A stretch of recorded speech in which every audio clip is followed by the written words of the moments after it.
Okay. Thanks, sir. In the name of the Father, Son, the Holy Spirit. Amen. Lord Jesus, please guide us in this tonight's review class. Sana po, bigyan mo kami ng enlightened of mind and wisdom para maintindihan namin mabuti yung mga ituturo ni Ma'am Ana. Guide us always, Lord. Thank you po. In the Father, Son, and Holy Spirit. Others. Thank you, sir. Okay. Yeah, let me go to, let me share first on my screen. Share. And then, uh, okay. Nakikita ba? So, nakikita, Jen? Yes po. Okay. Saan na kaya tayo, no? Anong number na tayo? Do you know? 41 po. 41. Yung about, oo nga, no? So, I also mark this one.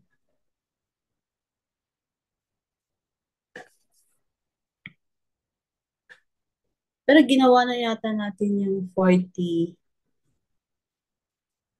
Nawawala eh. So, can you still see? Nawala kanina. Still ano? Still is Opo. visible. Okay.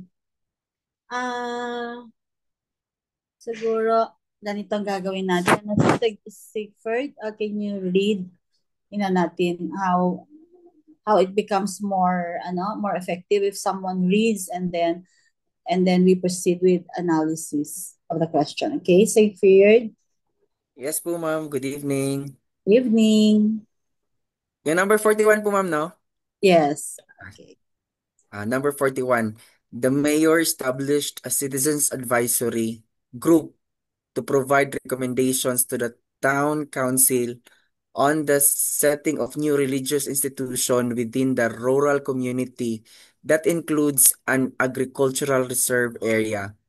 The planning staff has been asked to help support the advisory group on the requirements and restrictions allowed under the Federal Religious Land Use and Institutionalized Person Act RLUIPA.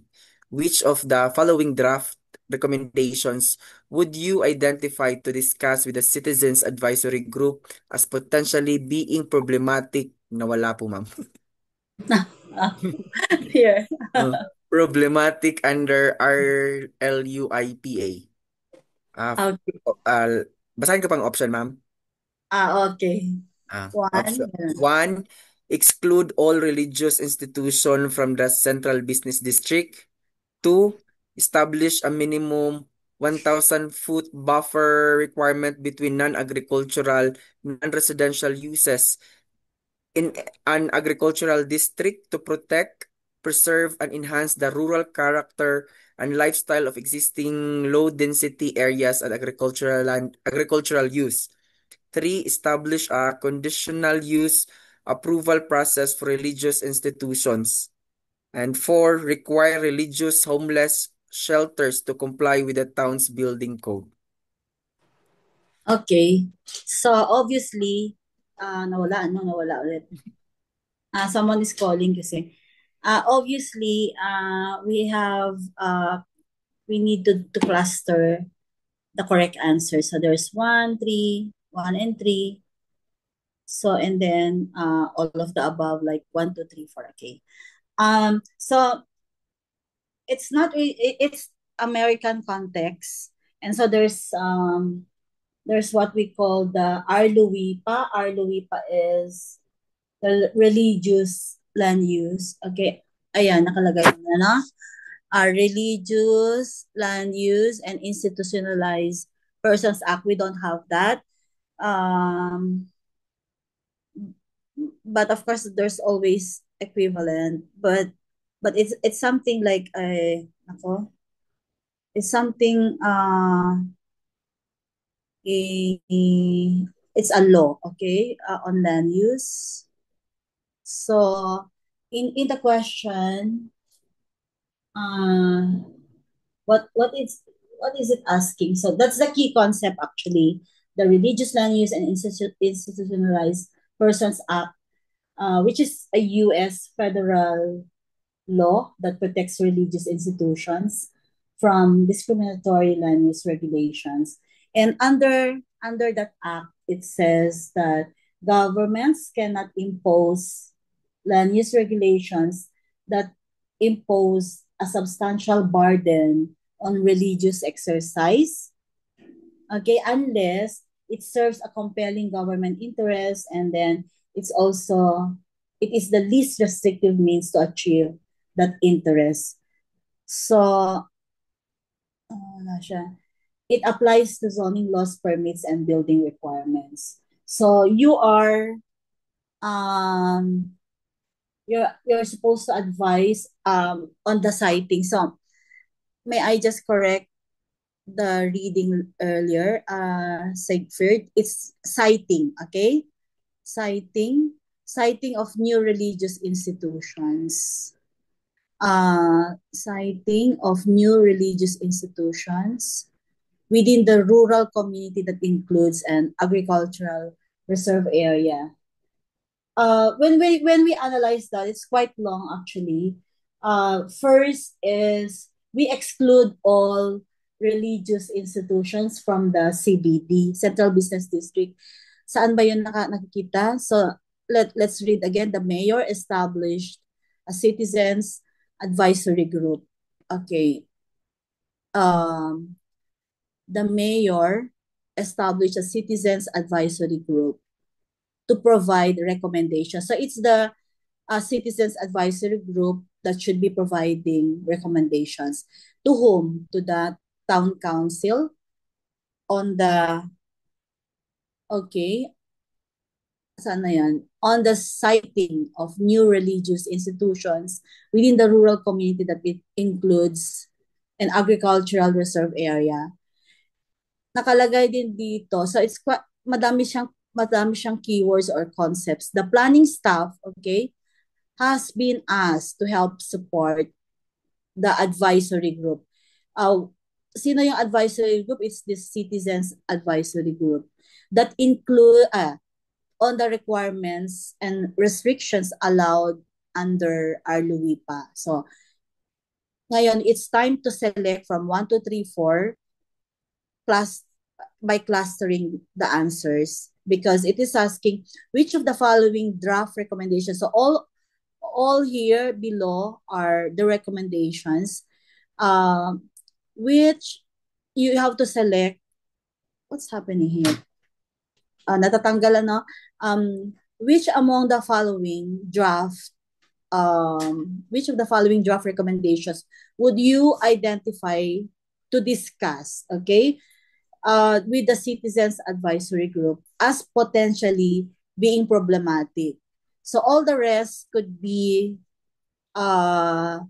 included, but there are some recommendations that they are potentially being problematic under RLUIPA. It means that it should be contradicting RLUIPA. So that's why being problematic under RLUIPA means that it refers to the total exclusion from a specific zone, okay, that may be viewed as discriminatory, ano pa, especially if other assembly type uses like community centers are allowed. It's difficult, you know? So yon, it should be, we identify those things that are problematic under RLUIPA because that is the one that the question is concerned of. Then second is we establish a 1,000 foot. Nakalagay ba doon? The planning staff has been, nakalagay dito, establish a minimum 1,000 foot buffer requirement between non-agricultural, non-residential uses in an agricultural district to protect, preserve, and enhance the rural character and lifestyle of existing low density areas and agricultural use. Sobrang haba niya, but it is saying that this is potentially problematic but context sensitive, that it means that this does not target religious use directly, but if applied selectively or disproportionately to religious institutions, it could raise concerns on our luwipa. And if applied uniformly to all non-agricultural uses, it's less likely to be problematic. And then the third one is establish a conditional use approval process for religious institutions.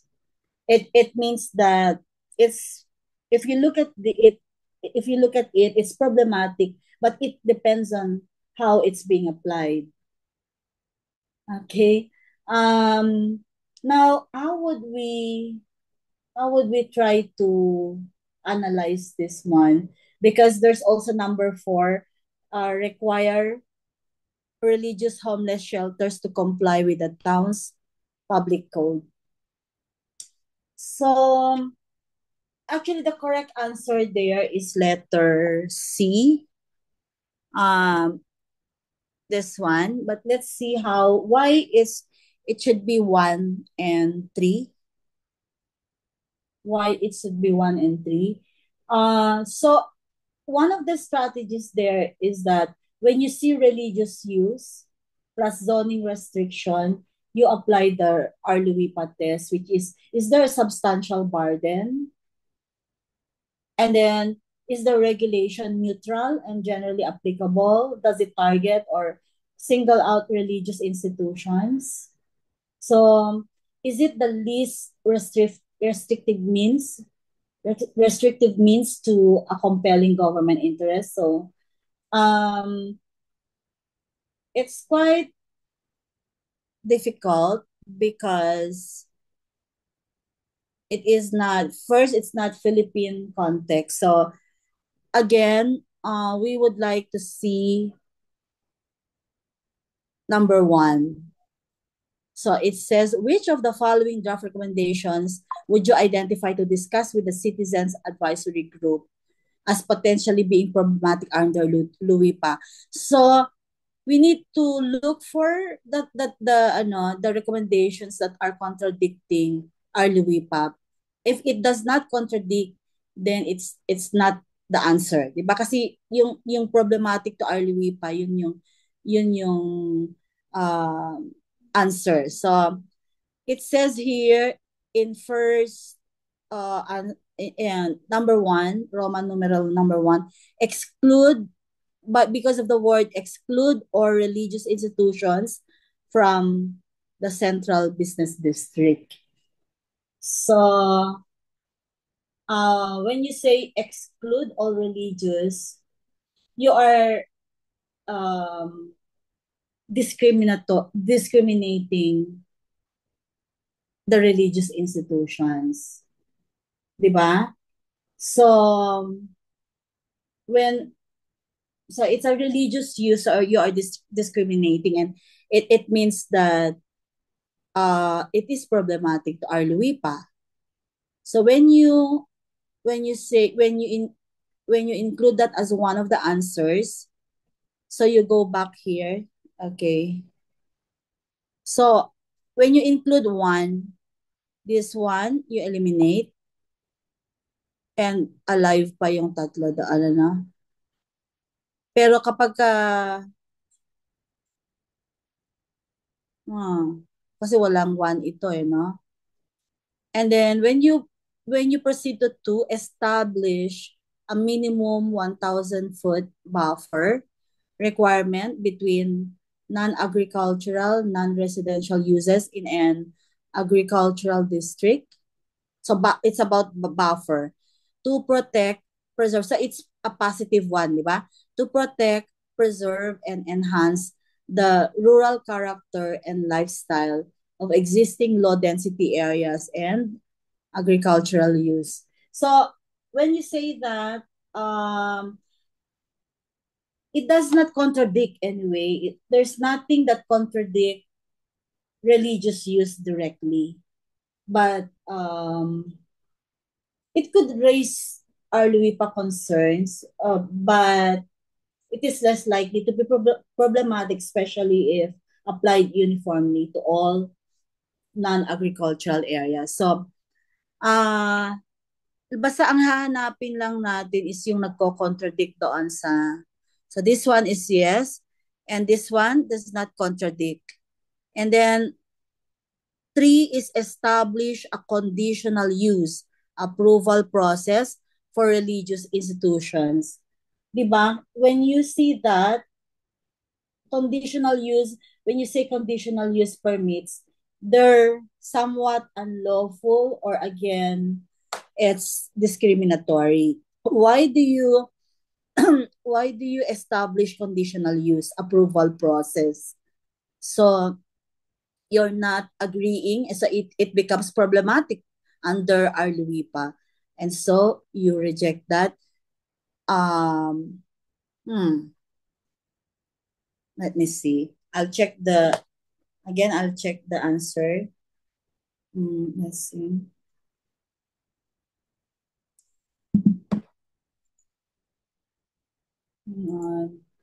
That's number 41.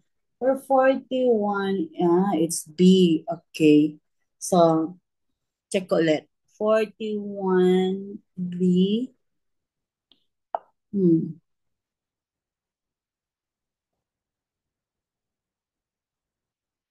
But it says here, 3 is conditional approval process.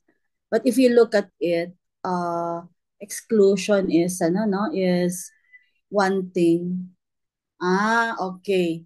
now this, okay, let me correct again, because although it says exclude all religious institutions, but it said ito pala yung nagpaparong because CBD Wala namang CBD dito. So, linisin ko itong question. There's something wrong with the app today. Linisin ko lang ito, no? So, let's do again. Because the problem is citing of new religious institutions within the rural community, okay? That includes agricultural reserve area. So, wala dito, there's nothing CBD here. And so, the first phrase here is exclude all religious institutions, but it's said from the central business district, and it's not included in the problem. And so, hindi pala siya within the context. So, it's kind of, it's very confusing. So, yung 2 naman, this is positive. So, it does not become problematic with RLUIPA. And then, for Roman numeral 3, establish a conditional use approval process for religious institutions. It did not say it's generic. So, wala siyang sinabi about rural, and it did not also direct urban or something. Wala siyang sinabi dito, wala siyang sinabi. So, it's kind of a generic statement. And so, we can say this is problematic. Then for 4, require religious homeless centers, okay, to comply with the town's building code is a positive statement. And it does not become problematic with RLUIPA. So it has nothing to do with this. So it's correct. So dapat si number 3 lang. So that's letter B. So here, because it has 1, kapag wala na palang 1 and you already ruled out that Roman numeral, okay, that another techniques, okay, we already ruled out that Roman numeral 1 is out. So it is problematic. It's not problematic.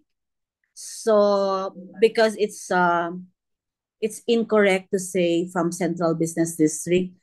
So if it's not the answer, so lahat ng may 1, tatanggalin na natin. And so even if hindi pa ninyo nabasa lahat yung answer, you can already come up with easily with letter B. So mahirap din mag-analyze pag hindi Philippine context, ano. But it will give us an idea how to answer.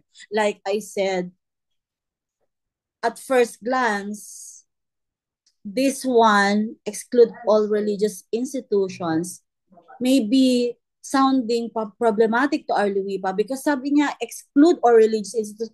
Pero it becomes very tricky because the next phrase is from the Central Business District. Hindi naman niya sinasabi, rural lang at saka agricultural yung context ng question. Okay? So, again, that's a technique. And because 1 is out here, it means all here are out and you can proceed with shading. Okay? Sa ano ninyo, doon sa choices ninyo, kaagad mo na ma-shade si letter B. Okay? And then for number 42, I'll check the answer again. Baka magkamali ulit ako. 42, okay. So I think I already tackled this, but doblehin lang natin because the answer here is Delphi. Okay. Di ko alam, I forgot. Sa ano ko ba ito? Did I tackle this during the orientation? Or last night lang, I forgot. But this one is, siguro okay, let me see. Sino mga andito?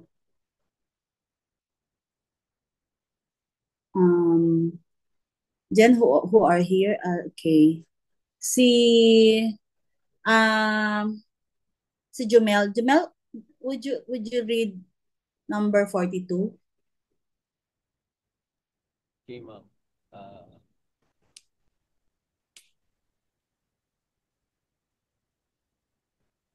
APA chapter president, as APA chapter president, you decide to survey your state's APA planners on the top 10 policies that are being used at the local level to address climate change and adaptation issues throughout the states.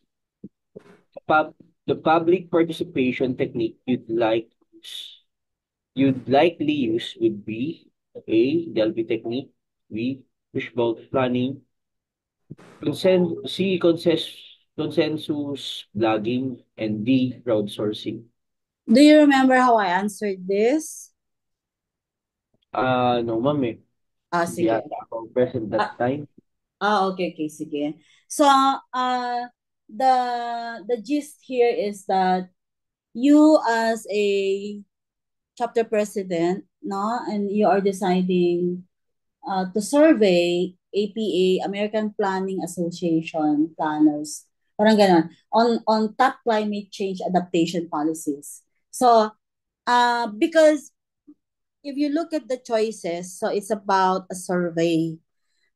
Pero even if if you don't read the whole question, pwede mo lang, you can already bakit kaya namamali ako dito you can already remove this one because blogging is not a survey.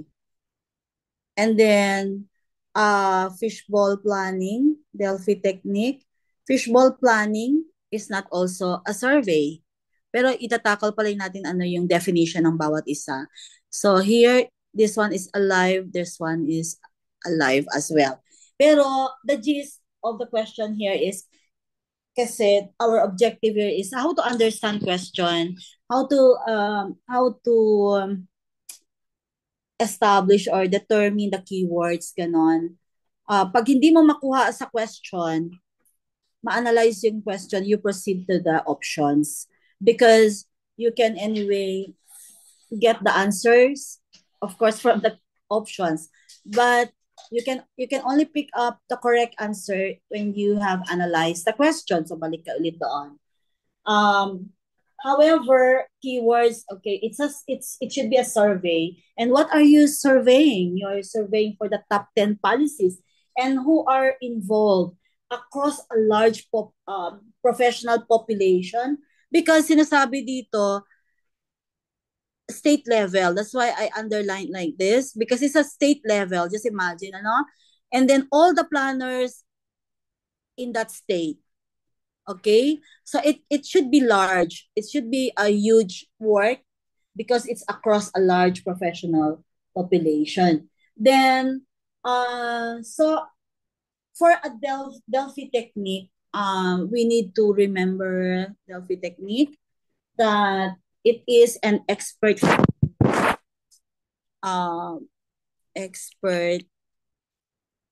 focus technique, okay? Expert focus activity, ganun na lang. Activity. So it means that if you can imagine a panel, okay, and the members in that panel are all experts. And so that is what you call Delphi technique. And in that panel, you should reach a consensus, okay? So the consensus building there is supposed to be done by the experts. But it's really small group, and the one and the tool or the survey type of survey that it's requiring is for the huge state level APA planners. And so you can already eliminate that. Okay, the Delphi technique kasi small group lang. And who knows, it will be asked in the July 2025 board exam. Kasi konti lang yung mga mga evaluation questions that can be picked up, and a number of times this was already asked. Not exactly the question, but of course these terms, okay? The fishbowl naman, the fishbowl planning is an in-person, i-discuss ko na rin. So it facilitates in-person dialogue, like a face-to-face, di ba? In-person dialogue. So it is giving us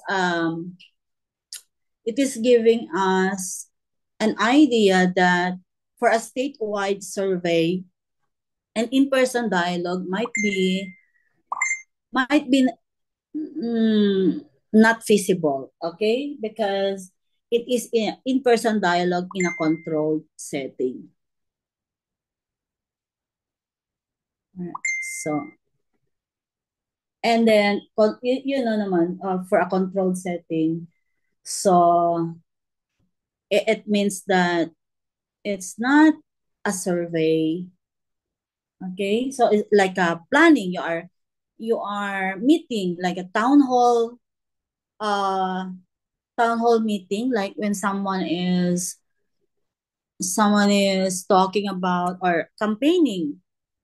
And then for halimbawa, Donald Trump, when he campaigns, so he does town hall. Mahilig si dito na si President Obama when he campaigned as president, so he does mostly town hall, town hall meetings, mga ganon, so because town hall meetings is associated with a fishbowl planning. So ganon, in-person dialogue in a controlled setting. Consensus blogging is it's informal, okay?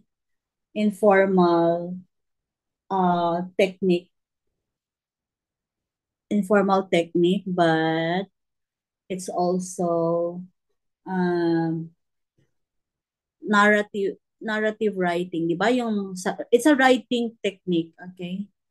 Narrative writing. So kailangan you don't concentrate with what I'm just trying to put put out here as a technique is huwag kayong mag-concentrate dito, first word. You also look on the second word, or if it gets to be longer, then tignan ninyo yun so that you can make you can already eliminate. So planning, ganyan. So it's something like blogging.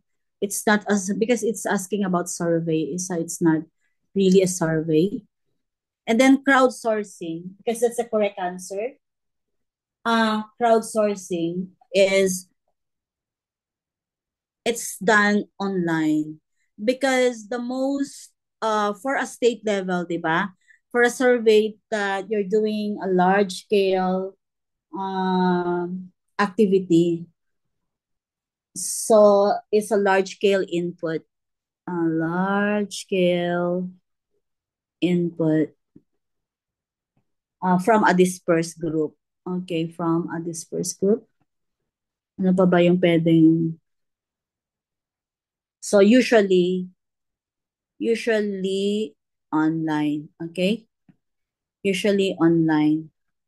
And so it becomes now more feasible to survey a large group, like the APA planners at the state level, because it's more efficient, it's more inclusive. Efficient because you can send like a Google form, something like that, and it is a statewide survey. And so crowdsourcing is an internet activity, like, yeah, online activity to to gather or obtain large scale input, okay, from a dispersed group.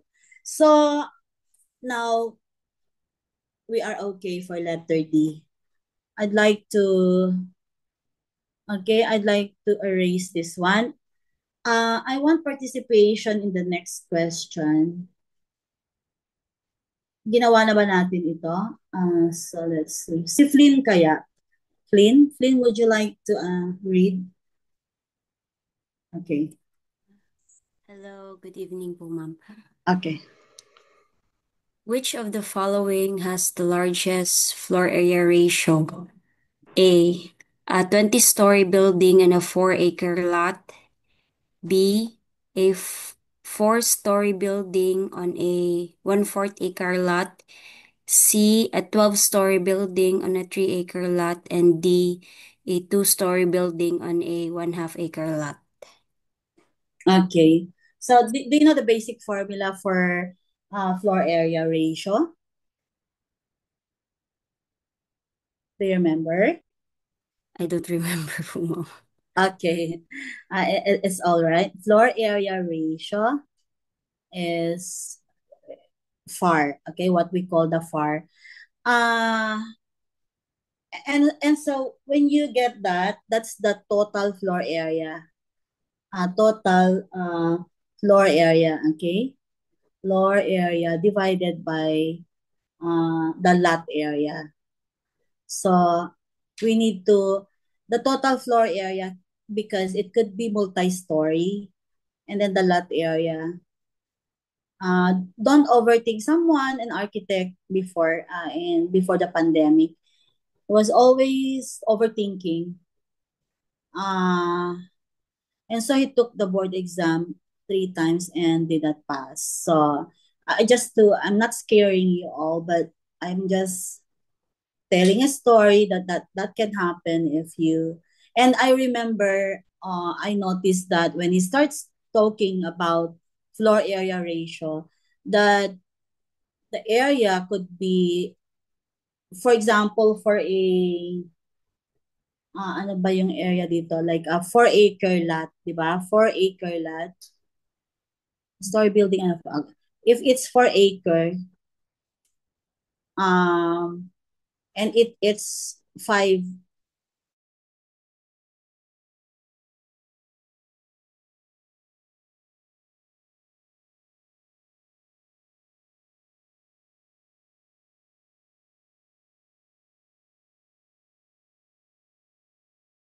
any configuration of the building, it is assumed that it has uniform floor area for each floor. So, ang sinasabi niya is, it could be irregular going upward. So, yun yung sinasabi niya. But, it does not mention in the problem anyway. And why do you assume that it's irregular? And you will not arrive at the correct answer if that's the case. And so here, we always, if it's not included in the problem, and therefore, it's not excluded. Parang ganun na, if it's not included, so you read it as it is. Don't include anything. Don't include anything that's not included. If it's, di ba? Correct ba yan? If it's not included, then don't include it. Don't add variables that are not really part. Otherwise, magkakamali kayo, and you will be stuck in one question that you're supposed to distribute your time in different items. So, if I already told you about the formula total floor area divided by lot area, can you, Flynn, can you compute this one? 20-story building on a 4-acre lot. By the way, you have to memorize that 1 acre equals 43,560 square feet. Okay? Yeah. All right. So, can you, so for a 20-story building on a 4-acre lot, can you tell me in square feet? Ano yung answer dito? Dapat each time we have review class, you need to have calculator. Yung yung scientific calculator. Don't use your cell phone kasi it will be very difficult for you to adjust just in case they announce that calculators will be allowed. Answer, please. For the 4-acre, ma'am, is 174,240 square feet. Okay, and then the next one. 1/4 times 43,560. Hindi, lot area pa lang ito, di ba? Lot area. Apo.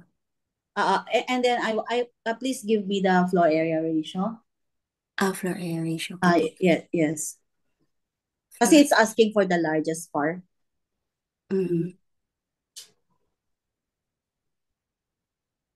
Lot area pa lang tayo. Di ba ito pa lang yung lot area mo, no? Yung 4-acre, ma'am? No. Di ba kapag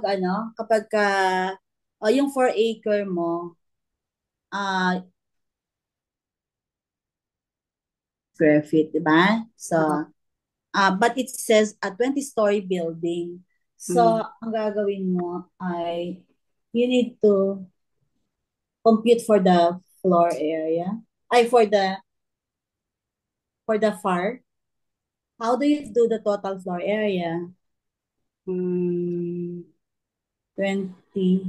times yung ano po, ma'am, 174,240 square feet. Okay, can you compute that?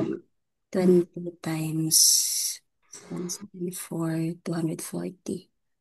That's 3,484,800, ma'am. Correct ba yan?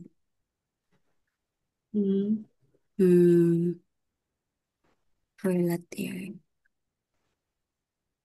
Hindi pa na for area ma-form.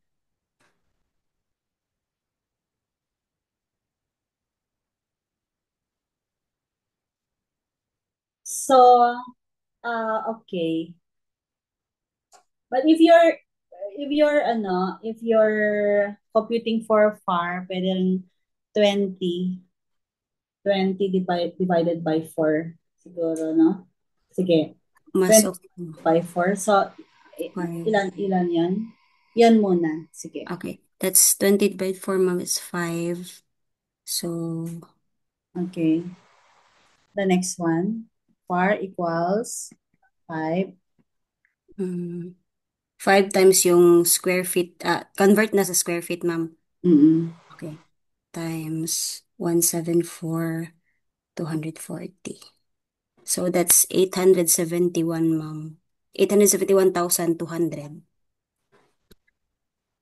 4-story on 1/4 acre, no? So the lot area is 0.25 times 43, 560. 0.25. So 10,890, no? Square feet. Well, however,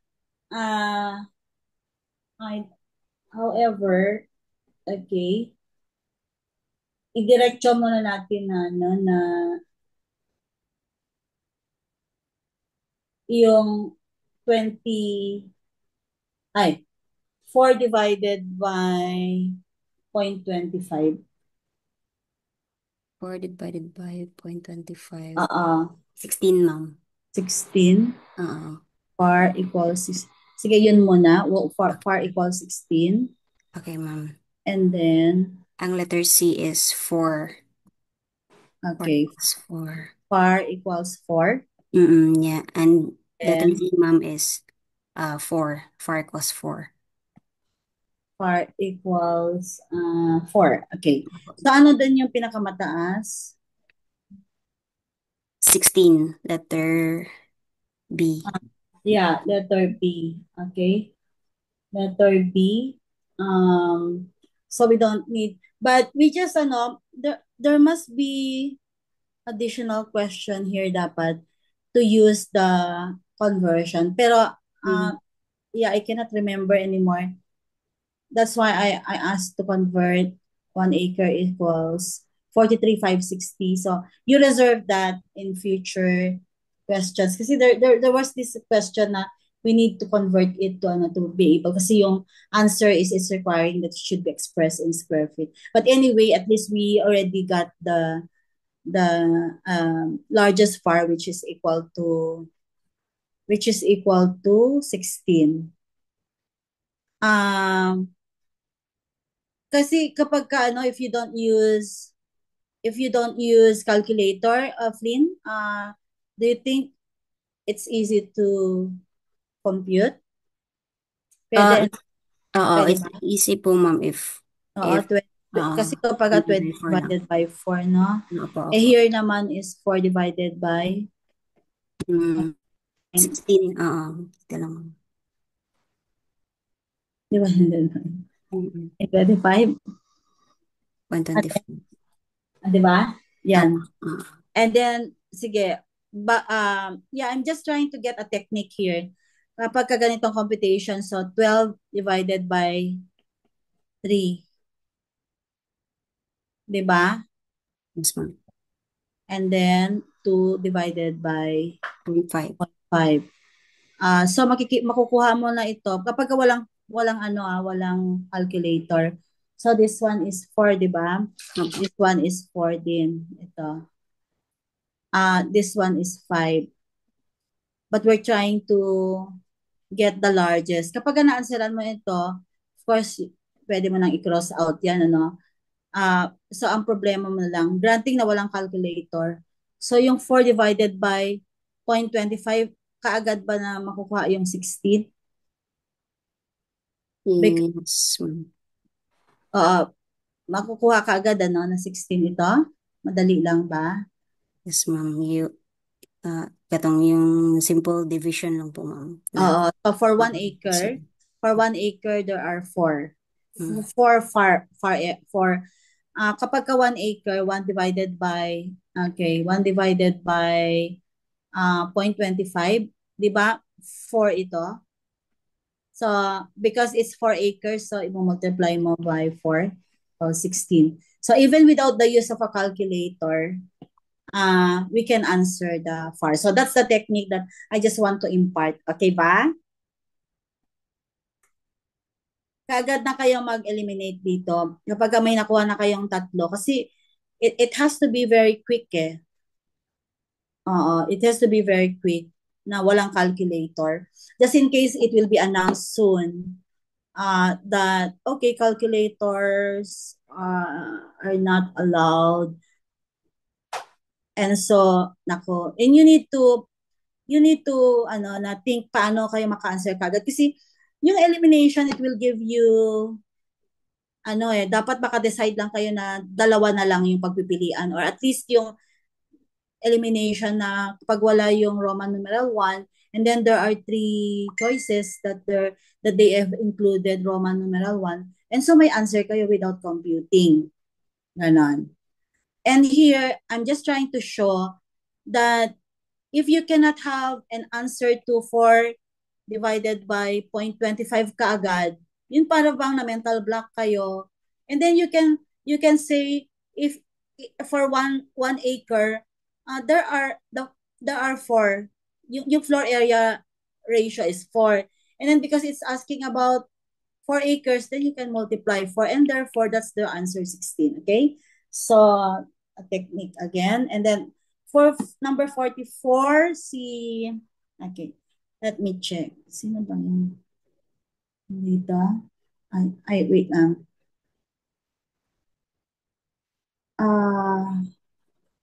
You cannot see Zoom. James? James, can you read? Yes po. I'll clear lang. Okay. Yes, ma'am. All right. Sige. 44. Number 44, you are the lead planner for the local district of the Army Corps of Engineers assigned to set up NEPA required EIS public participation for a major section 404 dredge and fill permit. Under NEPA, public involvement for an EIS is required. Letter A, during all processes following the issuance of the record of decision. Letter B, at the draft EIS stage and prior to the final EIS. Letter C, according to the Army Corps procedures. And letter D, at the scoping meeting at the draft EIS stage and prior to the final EIS. Okay. So, while James was talking or reading, I already encircled and underlined some keywords here. So, lead planner, no? So you are acting as the lead planner for the local district, but this local district of the Army Corps of Engineers assigned to set up, remember there's a dash here, assigned to set up NEPA required. Okay, so meron, kapag ganon, you pay attention.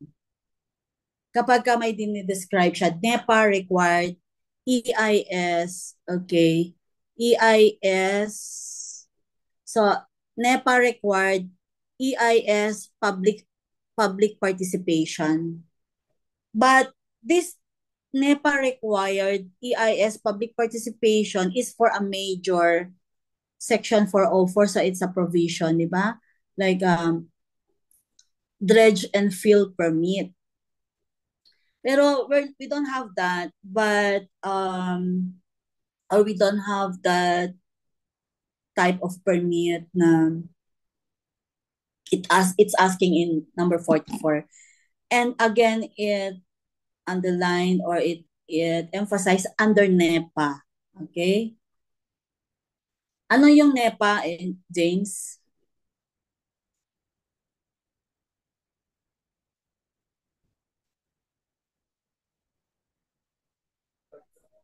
Do you remember that?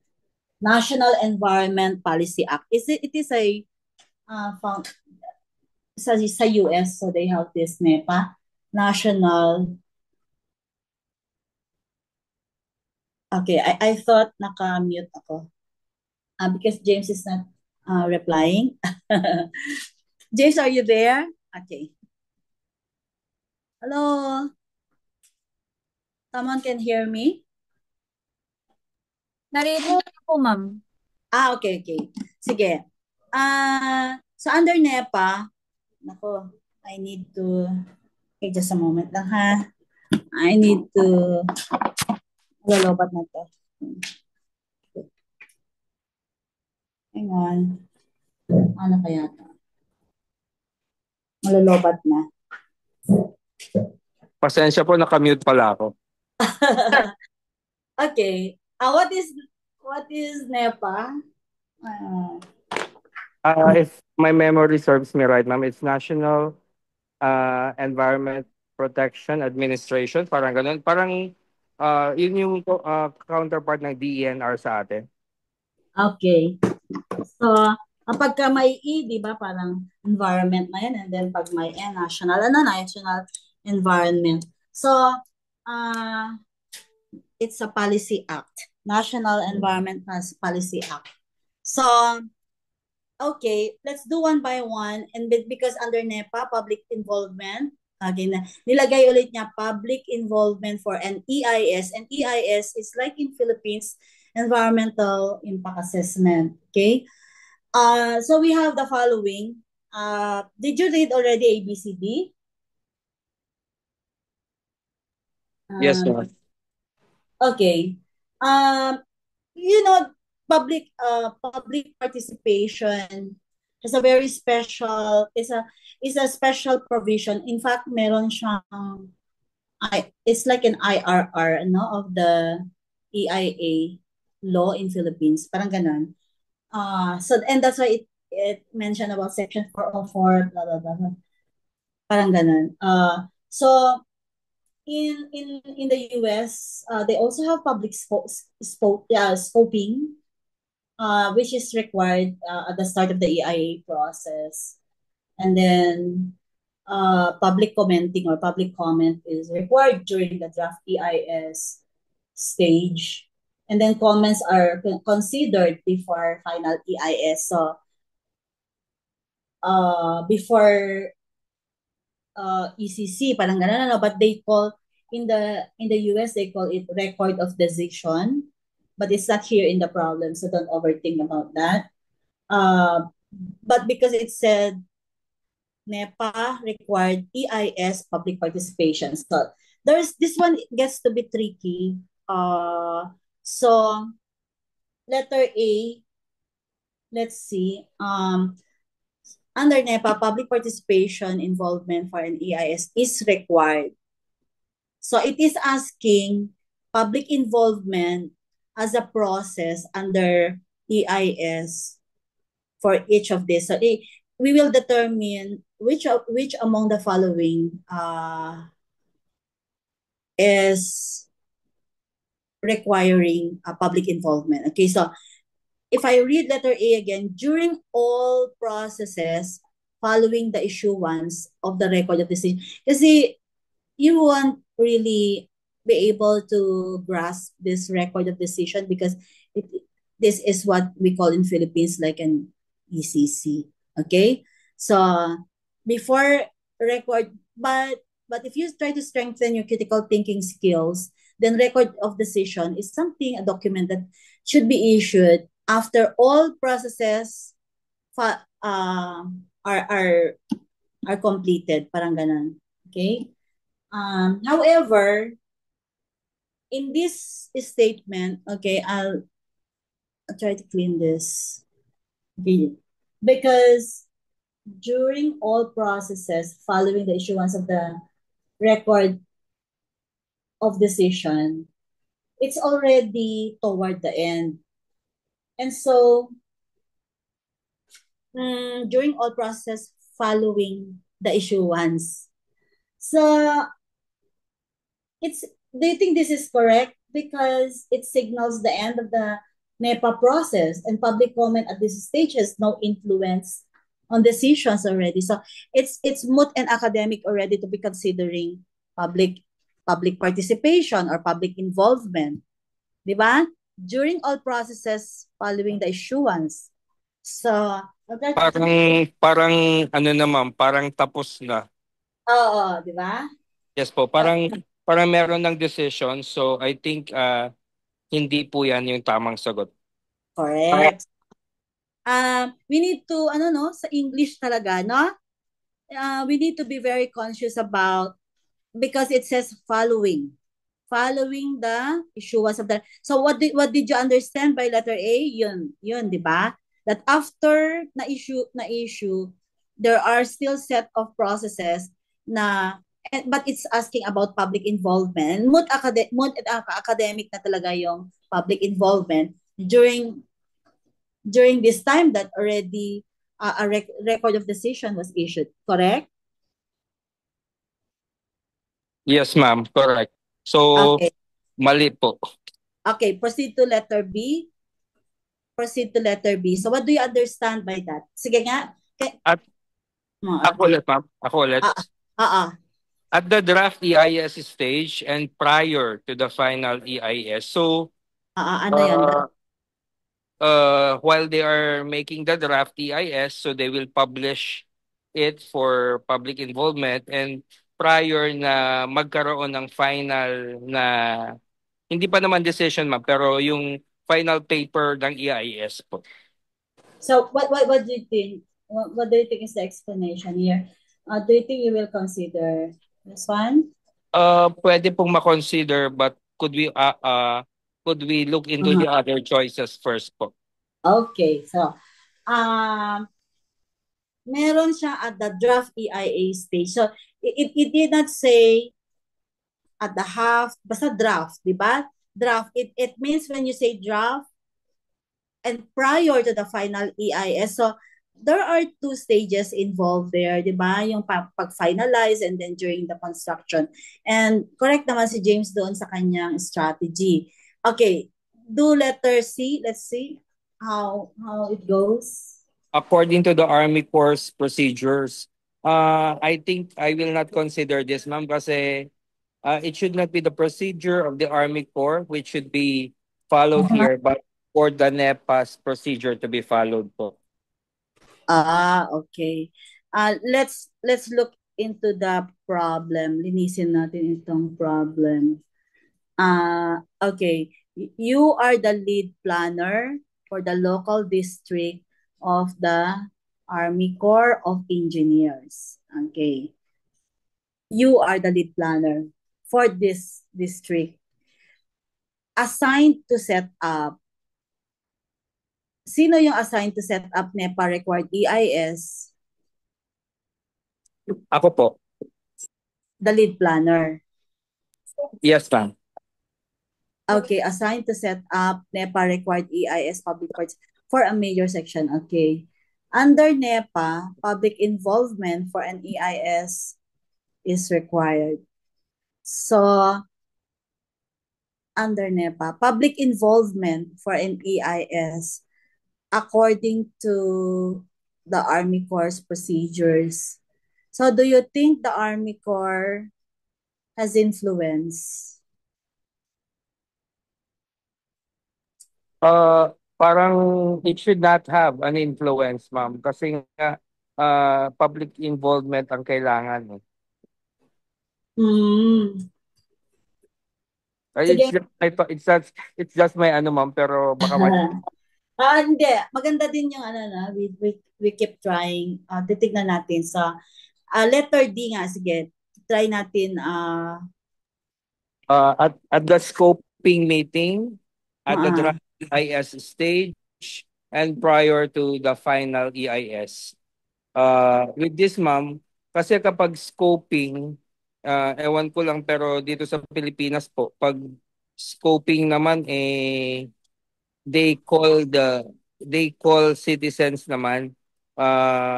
During the scoping process is, ewan ko lang kung pati sa US ganon, but in the Philippines, during EMB's scoping process, tinatawag naman po ang public to comment on the draft EIS po. Okay. Let's try to determine. So what's Army Corps of Engineers? If we refer to the Army Corps of Engineers in the context of planning, what do we mean and who they are? So it's a major command of the U.S. Department of Defense. Army, parang ganon. Army. Yes, ma'am. Parang dito is mga Parang Ah, mga sundalo din pero mga engineers po, mga builders po. okay. And they're tasked with public engineering, environmental regulation, water resource, and military infrastructure. So they have this special, ano, no? Because it's U.S. Army Corps of Engineers. So it's something that, okay, it has a criteria to follow, the NEPA required EIS. But under NEPA, public involvement for an EIS is required. And so, you would think, ano kaya yun according to the Army Corps procedures? Hindi naman niya sinabi na,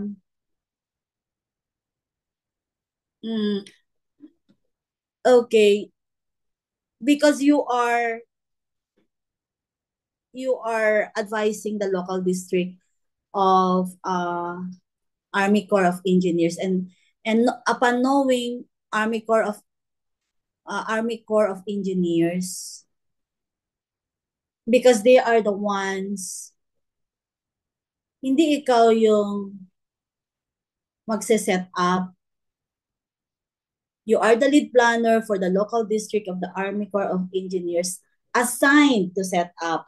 Pag English yung yung sa structuring, you're the lead planner, but you're not the one setting up NEPA required EIS public participation, but it's the Army Corps of Engineers. Did you get it? Assigned to set up.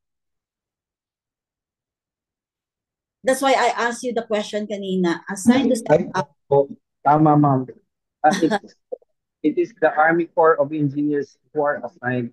The lead planner is just there to give advice, parang ganun. And it said assigned to set up NEPA required EIS public participation. So kapag if we try to produce a framework, so okay, so the Army Corps and then of engineers. So they're supposed to establish NEPA required, okay? NEPA required public participation. So sila yung magse-set up nito for a major section 404 dredge and fill permit. So parang yan yung parang Clean Water Act, parang ganon. Okay? So this is like the Clean Water Act nila. So the Corps administers this one for a major section 404 because it is the Corps of Engineers that administers section 404, which is the Clean Water Act. And so this section regulates dredge and fill activities in within the Clean Water Act. So here it includes wetlands, mga ganun, rivers, streams, and floodplains. So any development proposal affecting these areas requires a permit from the Corps. Okay?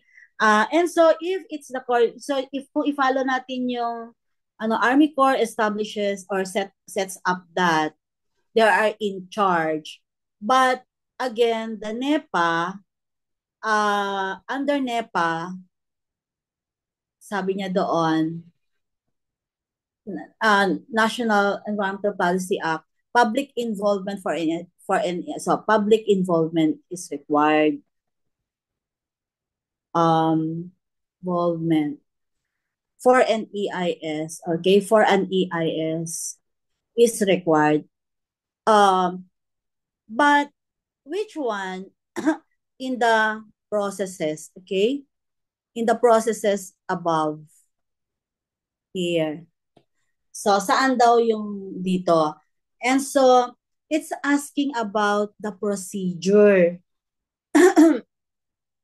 It's asking about the procedure. So during all processes following the issuance of the road record of decision, there's something wrong with this already because that's after the record of decision. But also in the EIS, okay, while let's see,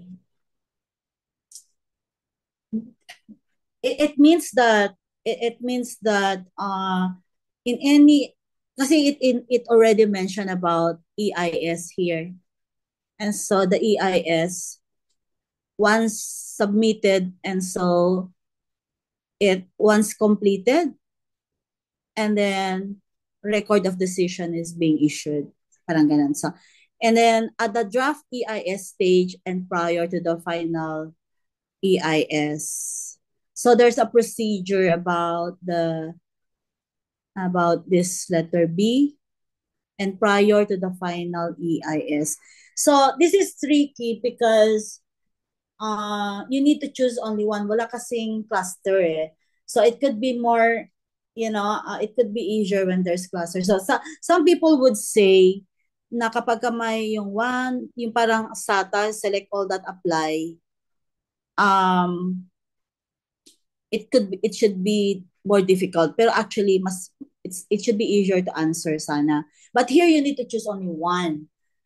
Now, you are torn between letter B and also here letter D. It says at the scoping meeting,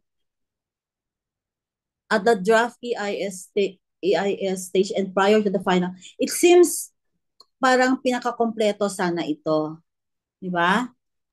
And Hello, ma'am. also, hello? Yes po. Nagtanong po ako, ma'am.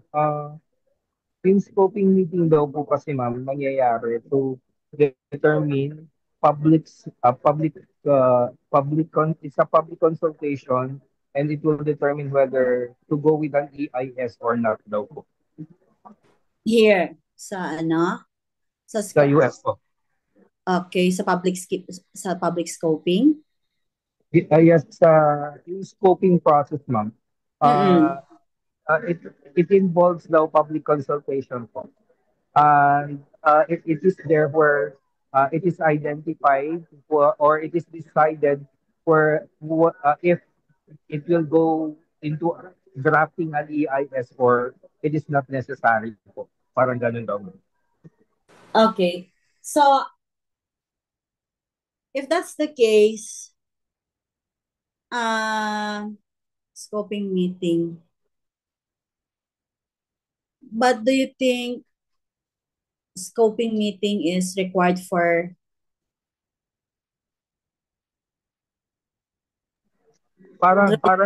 dredge and fill permit? Because meron siyang dito meron siyang another variable, di ba? Okay lang sana ito, lead planner, and then local of the Army Corps, and then NEPA required EIS public participation. But nakalagay doon, for a major section 404 dredge and fill permit. So it means that are we even talking about the one na merong yung sa EIS and then record of decision? Because it says here under NEPA, public involvement for parang ito yung parang distractor.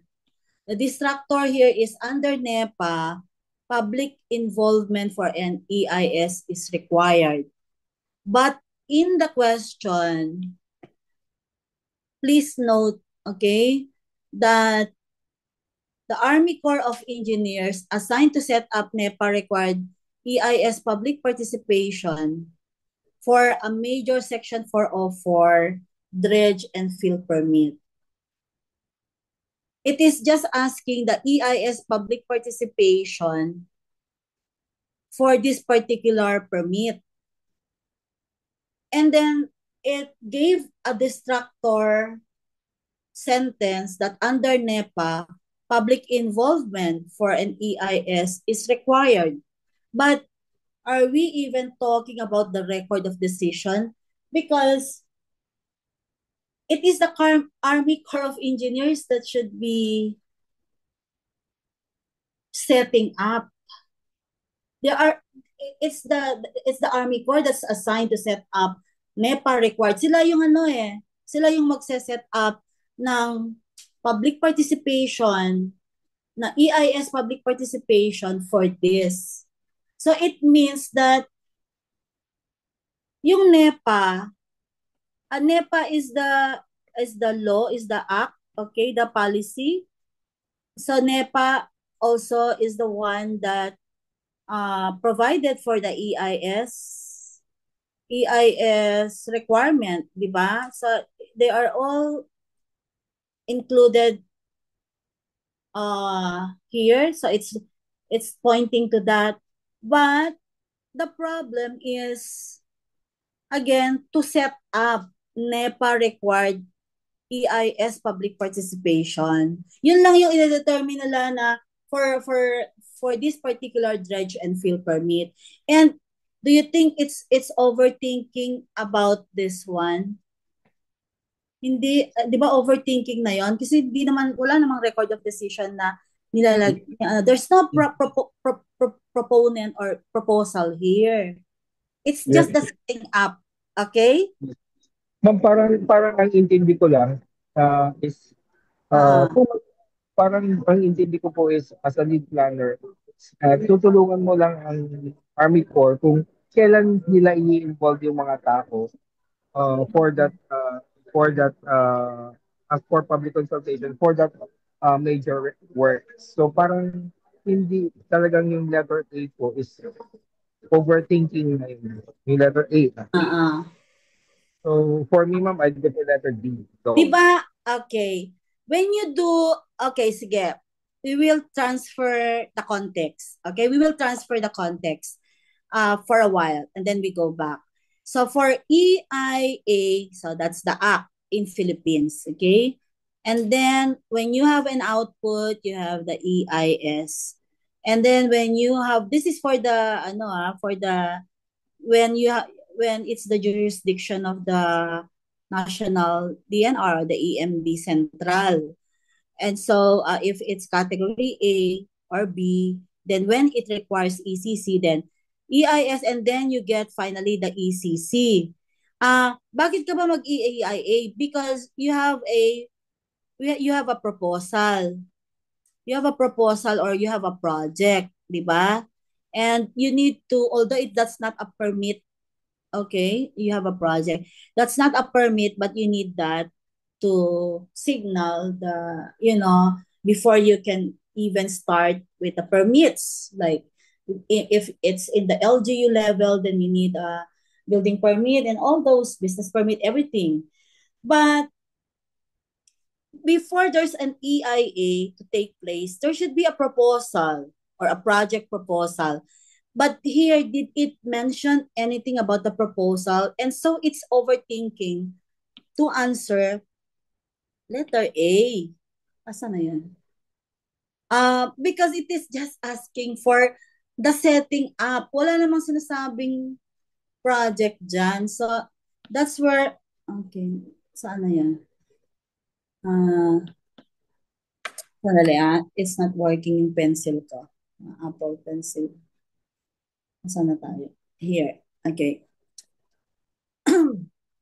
So, here, hindi na yan necessary because wala naman tayong proposal to have to be issued record of decision, or in the context, sana bumalik na tayo sa US context, wala naman tayong proposal na pinag-uusapan dito, only to set up NEPA, because may distractor dito, may NEPA, may EIS, but it is asking that the Army Corps is supposed to set up NEPA required EIS public participation. Yung public participation lang na yun for a major section 404 dredge and fill permit.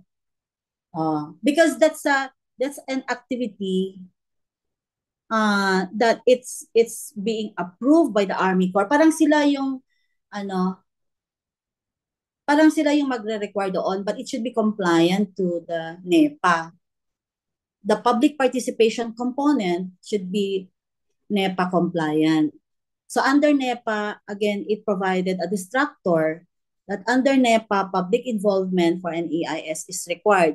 So during all process following the issuance of, don't be deceived by this statement. Kasi overthinking na yan. And then at the draft EIS stage, wala namang tayong dinadraft na EIS stage here, and prior to the final, wala din yan. And wala din tong scoping meeting because there's nothing to scope. Because it is just asking setting up of the NEPA required EIS public participation. It's a component, okay? And so the answer, the AICP provided, when I look at the, okay, nahirap to pencil. Oops. Is it? Okay. I will clean again so that we can see very, sorry. Hindi siya, hindi siya nagko-connect itong hindi nagko-connect yung Apple Pencil. Sige. Nag-i-stuck siya. Okay. Sige na nga. According to the Army Corps procedure pa din, that's the answer. I look at the reviewer, yun pa rin yung pin-provide niya. Kasi all the rest did not point out to the Army Corps. And because there's the lead planner there, siguro, it could be, we are, the lead planner there is part of the Army Corps.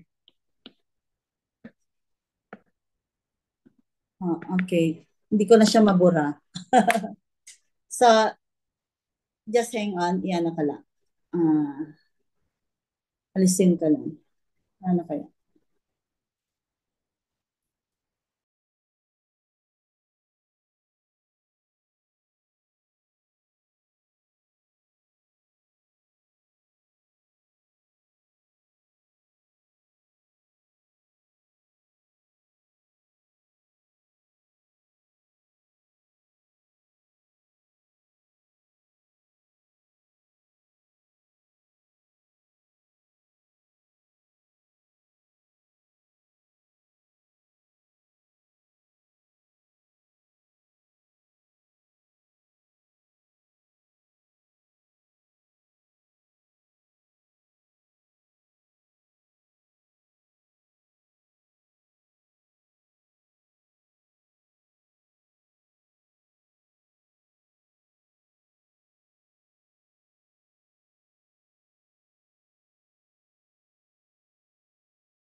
Paantay na lang po, nawala po ata ng signal sa mapana.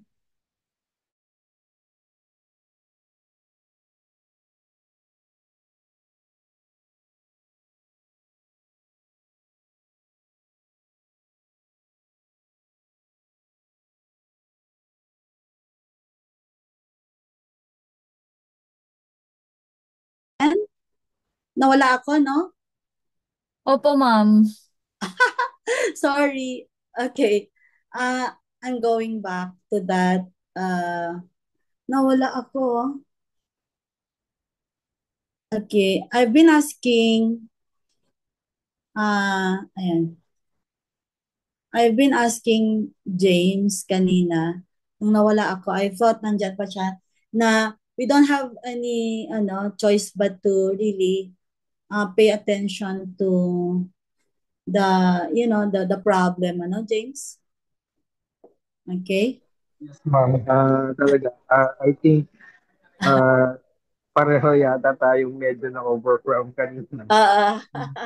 Yes, ma'am. So, with proper analysis, we can answer, and we can apply just in case we are confronted with a problem like this during the board exam. So kailangan talaga if you know what, I'll teach you something. Kapag magbe-break kayo ng mga sentences, ganito, like that, okay? Para hindi siya nakaka-overwhelm yung ganyan.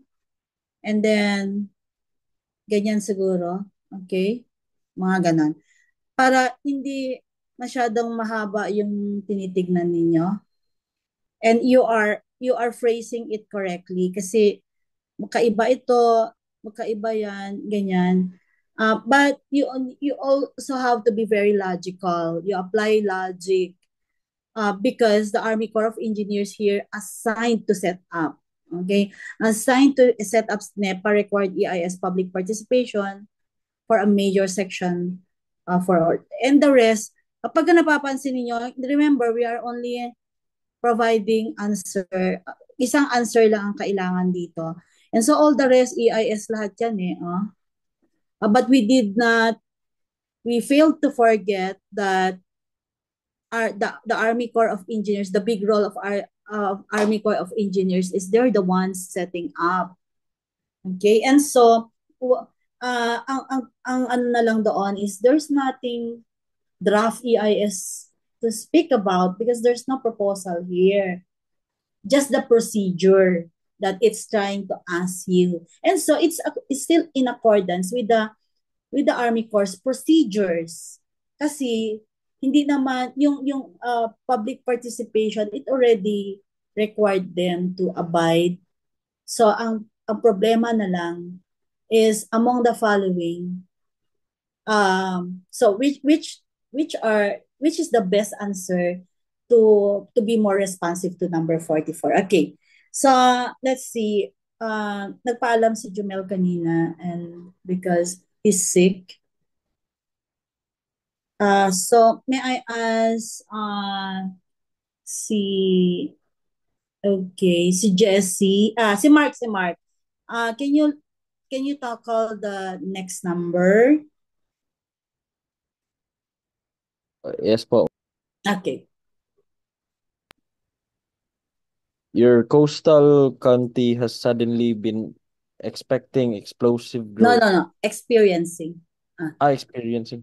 Okay. Experiencing explosive growth, coupled with the current inability of your local government to fund needed infrastructure to support the new growth. However, because of the ongoing gentrification and rising house prices, your community has also been experiencing significant difficulties with the availability of housing for senior citizens, students, and public workers.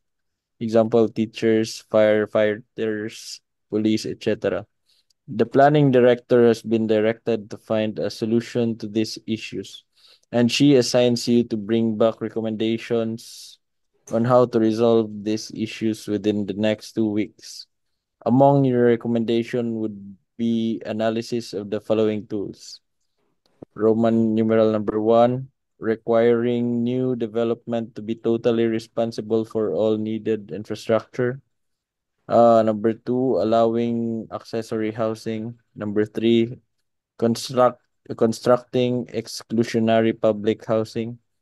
4 is passing new development impact and linkage fees. Okay. So I'll clean it again. So while you were talking, I was trying to identify, but I noticed it gets to be very congested.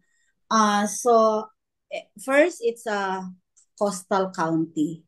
Who knows if it has relevance? But it's saying your coastal county has suddenly been experiencing explosive growth. So that's an adjective. That's a overwhelming experience because explosive ang sinabi. That's how it describes its growth. And then again, it's not just about the explosive growth, but it says coupled with the current inability of your local government to fund. So they have problems with money. What does it want to fund? That it is unable, or it is not, it has inability to do it. it said in the question, the needed infrastructure. And what about infrastructure to support the new growth? So, yun. So, when you are confronted with this kind of sobrang habang sentence or problem, then you have to need to imagine everything like a story. So, however, because of the ongoing gentrification, Mark, can you tell me at this stage of your review, can you tell me how do you define gentrification? Gentrification, yung parang yung nagmamahal na lahat ng mga kasi sa nag-boom yung economy, pumunta doon yung malalaking mga businessman, mga ganon, kaya mas tumataas yung mga prices, ma'am, kaya hindi na ma-afford, parang ganon, ma'am. Correct. So, naka-review si Mark, ano? So, by this time, meron ka na lang medyo,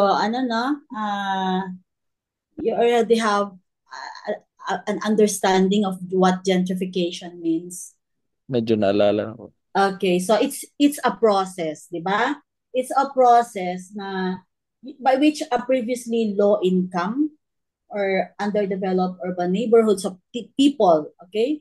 People, that because yung sabi mo kasi nagmamahalan or something, and then like it became the property also tumaas na rin yung property values and the rents, and making the area less affordable. And so the lower income residents are being replaced by more affluent group. So that's gentrification, di ba? When there's a change in neighborhood character also. So that's another feature. Okay? And so, yun. While it can also, just to add some concepts or on the gentrification, while it can bring infrastructure improvements, economic growth, and increased safety, it can also result in social exclusion and the erosion of cultural identity. Kasi nagbago, it was replaced by more affluent people. So that's gentrification. Now, going back to the problem, because of the ongoing gentrification, so kapag ka na-stuck ka dito, you won't be able to answer it correctly. Because of the ongoing gentrification and rising house prices, your community has also been experiencing significant difficulties with the availability of housing, for difficulties with the availability of housing for sino yung mga selected groups: senior citizens, students, and public workers, meaning the public workers refer to teachers, firefighters, police, etc.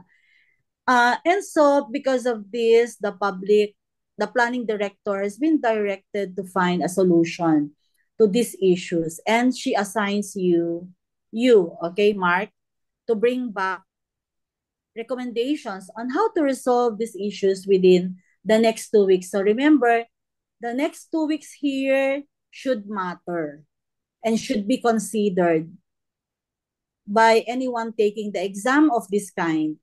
Among your recommendations would be analysis of the following tools.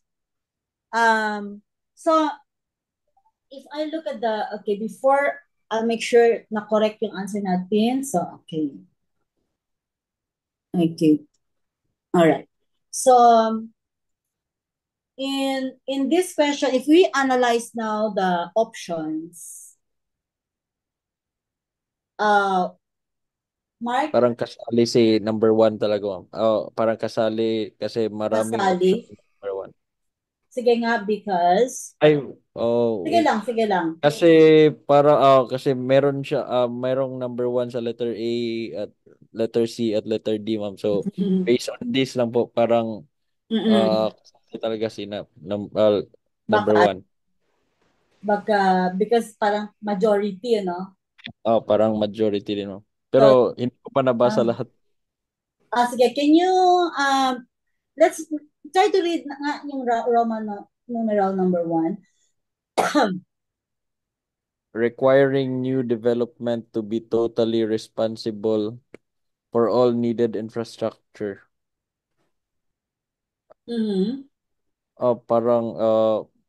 Parang positive din ito, ma'am. Requiring new development to be totally responsible for all needed infrastructure.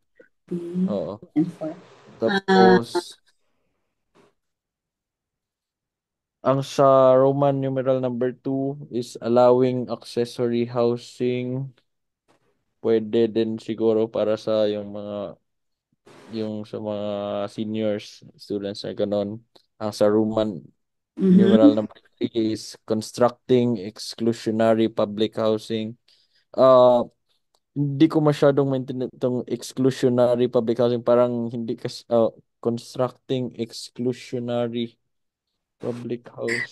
By the way, okay, let's go to number 1. I think when you say, Mark, requiring new development to be totally responsible for all needed infrastructure, do you think so? If you go back to the last sentence, to the second to the last sentence in the problem, the planning director has been directed to find a solution to these issues, and she assigns you to bring back recommendations on how to resolve these issues within the next 2 weeks. Hindi po pala. Based on this one, hindi siya applicable sa next 2 weeks. Parang long term itong sa Yeah. new So this development. is long term, di ba? Yes So po, so that is Roman numeral 1, requiring new development to be totally responsible for all needed infrastructure. So these are the keywords that it's long term. All needed infra, you cannot construct all needed infra in 2 weeks. Di ba? Pero yung kuan lang man yung sinabi niya, ma'am, yung parang Requiring new development. recommendations lang, parang recommendation. To bring Kasi back recommendations on how to resolve these issues. Resolve. So, okay. meron tayong mga issues above already mentioned. So, still, even if it's asking about recommendations on how to resolve these issues within the next 2 weeks, do you think so? And then among your recommendations would be analysis of the following tools. So, ano kaya yung pwede doon? Sige, we proceed to number 2. Allowing accessory housing. If you don't know how to define, ano ba yung accessory housing? Accessory. In the US context, sige, it is a smart, a smart low impact. Low impact way to add affordable units. Okay? So this is US context. Okay, yung mga granny flats. You remember yung mga prior questions natin? Granny flats, ganun. Garage apartments, ganyan. So, remember yung granny flats, it supports aging in place, ganun, ano? And then, mga dormitory, mga ganun. But, mga housing for students. Kasi, nakita mo naman, we go